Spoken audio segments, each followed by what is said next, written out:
why don't we start from the top then? Tell me what you can. Sure. So Monday afternoon at about 4:45 p.m. Local time in Arizona, I received a phone call from my son-in-law, and I answered the phone call, and he said, "Ben, our worst nightmares have come true." And I said, "What are you talking about?" He said, "They've left. They're gone." And I said, "Who's left? Who's gone?" He said, "Abby, Blaze, and Spring." Abby is his wife, Spring is his wife, and Blaze is my child, who's 16, left to go to Boise, Idaho on a flight from Phoenix Sky Harbor direct to Boise, and that Brooke Hale, who is my brother-in-law, my wife's brother, was waiting there to pick them up. I raced home. I met my son-in-law, Braden, at my house to get more details. He said that his wife, Abby, had asked him to come home early for lunch because she was not feeling well and needed to go to the doctor. So he came home at about 10:30 a.m. He had noticed the Ring doorbell on their apartment had been taken off. And he thought that was strange. So he knocked on the door, and Abby let him in. And she was in the process of packing luggage with all kinds of winter gear, survival gear, camouflage. And he asked her, obviously, what she was doing. And she said, "We need to go. We need to leave now." And she explained where they were going and that they wanted him to come, that Brooke had bought tickets for all of them, and that they needed to leave immediately. He resisted and said, I do not want to go. My daughter was emotional. Braden was emotional.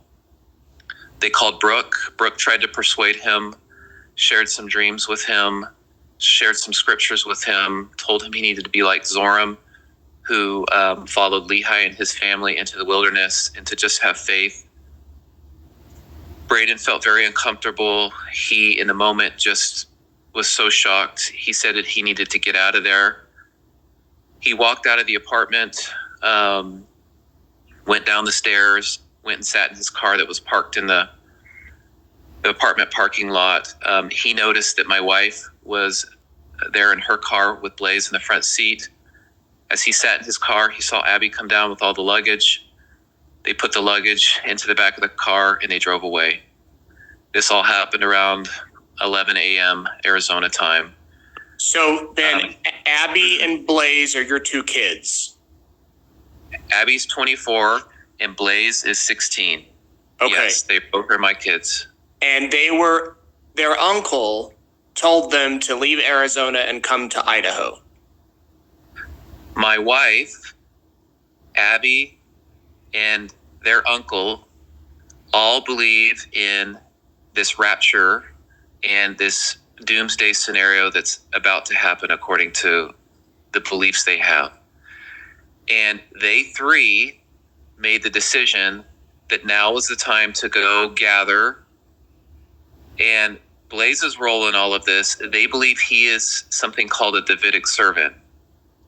So they felt like they need to protect him, and they needed to take him to this undisclosed location where he would receive his calling and understand his role in the second coming and the Savior's return to the earth. So that's how Blaze is involved in this. They see him as this Davidic servant that plays a significant role in the Savior's return. And as far as these beliefs, Ben, as far as you know, I mean, has your wife been talking about this for, the past few weeks or months, or is this suddenly out of the blue, she starts saying this and off they go? So back in 2015, my wife got involved pretty heavily with Julie Rowe. So much that she was asked to be a scribe for some of these revelations that Julie Rowe was receiving. There was some energy healings that took place. It concerned me a great deal. I expressed that to her, and we actually, I requested that we go in and talk to our ecclesiastical leader, a bishop, to talk about it. The bishop asked her or essentially told her she needed to stop if she wanted the marriage to survive. Spring stopped following Julie Rowe at that time, but I think she was still indoctrinated with a lot of what was taught and shared. My wife's always been fascinated with the end of days, the last times. She's recently been researching significantly an author by the name of Abraham Gileadi, who purports to understand the book of Isaiah.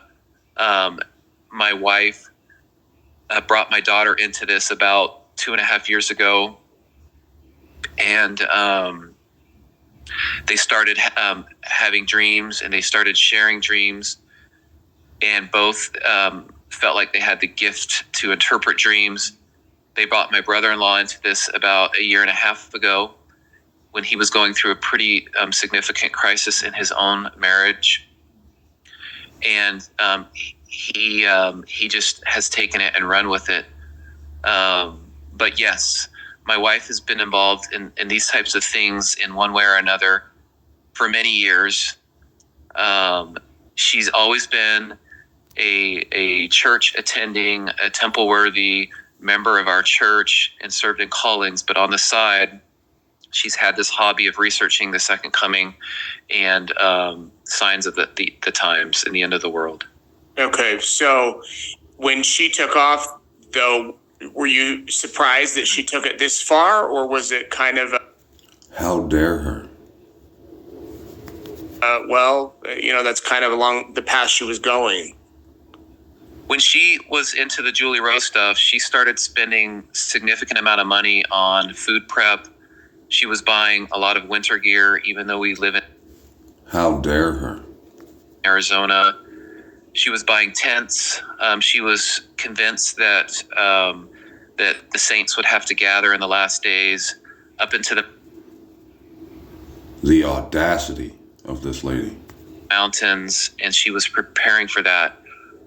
I thought there was a possibility that she could eventually leave and take off with another group.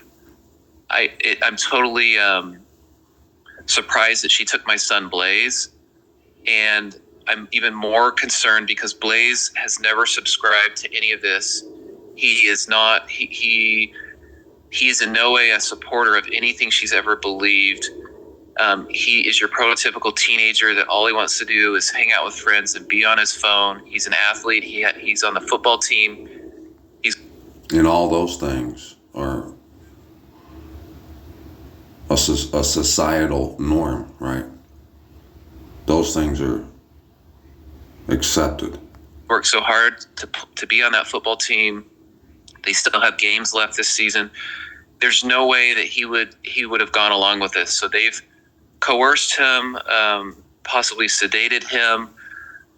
He's probably maybe been threatened. I did hear from Braden that Braden asked if Blaze was going, and apparently he was told that they told Blaze he was going on an early birthday vacation. But obviously that would have been, Blaze would have figured out really quickly that there is no vacation. So I'm very concerned about that piece, that my son is in danger, and that his uncle it could be the aggressor in this if things don't go the right way. Someone call the police. Call the cops right now. Yeah, and that's why, everyone involved here except your son is an adult, so they're obviously free to do what they want. But when you have a 16-year-old, is there any sort of custody arrangement between? You're still married to Spring, right? I'm still married to her. There was a petition filed for a dissolution last week between her and I. She's been wanting to divorce me, but she did not want to be the one to file because it's public record in Arizona.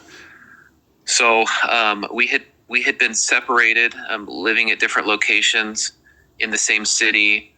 But as strange as it sounds, we've had a great relationship recently. Without saying too much, Strange. the best relationship you could have as a married couple.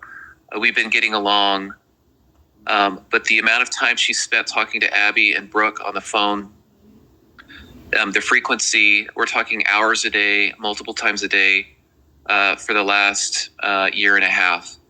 And I would periodically check my AT&T phone records. They were always talking to each other, morning, Call the cops. midday, night.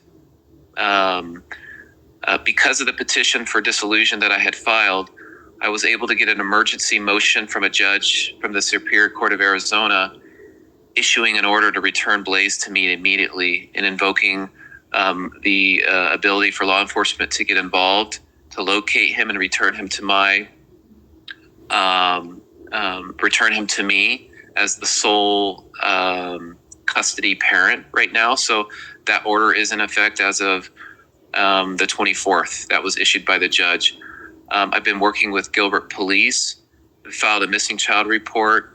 His name's been entered into the NCIC, and we're working on a few other things like an Amber Alert and some other things to get federal law enforcement involved as well. Okay, so you have sole custody of him, and your ex, or not your ex, your wife, she knows about the temporary custody that the judge issued? No, because they left on Monday. Oh, okay. And that was issued the day they left or the day after? It was issued on Tuesday. We got the ruling from the judge. Okay, so is your wife not answering the phone? Are they kind of off the grid, so to speak? Completely off the grid. I believe Brooke has his phone. I contacted Boise police Monday night, and they routed me to the police that was assigned to the airport. And they were able to pull video footage, and they saw Abby, my daughter, my wife, and Blaze come off of the airplane and leave the airport and get into the white SUV that Brooke is driving. They did see a phone in Abby's hand, so I think Abby has her phone. I think Brooke has his phone, but in an exchange message we were privy to on another device, Abby mentioned that Spring doesn't have her phone, and that Brooke was instructing Abby to keep Blaze away from her phone and make sure he didn't know any passwords to her phone. So they're completely off the grid in terms of communicating with us, but I think they have phones, Brooke and Abby. They could have other phones. Do you know why Idaho, or do you think they've gone elsewhere? Flown into Boise and then gone somewhere else? I think they may have gone into Oregon, but I think they're staying close to Idaho. I don't know why Idaho.